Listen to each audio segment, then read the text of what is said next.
Bonjour à tous, aujourd'hui l'équipe de rollerenligne.com teste la platine 3x110 de la marque italienne Roxa.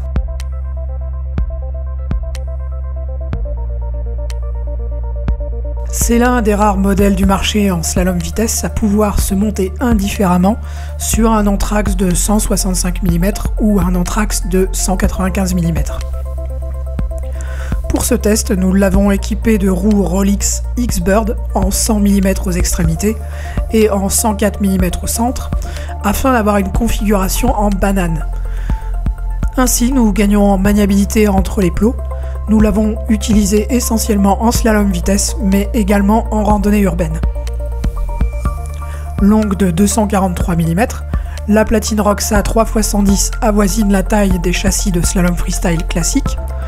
Son design compact en aluminium extrudé devrait plaire au plus grand nombre. La plateforme arrière dispose de 3 oblongues et l'avant de 2.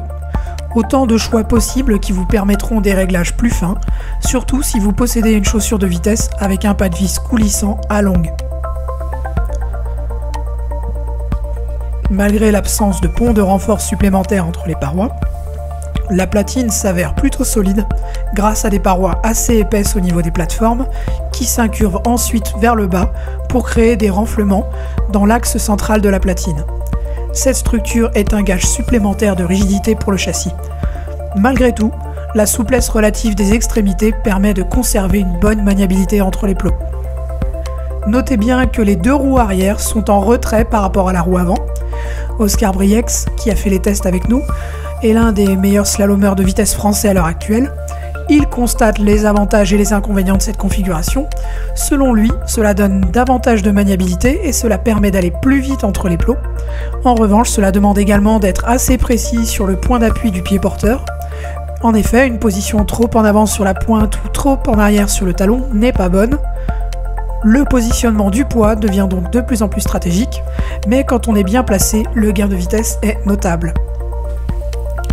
Pour les points à améliorer, nous soulignerons surtout le fait que c'est une platine assez lourde et un peu haute.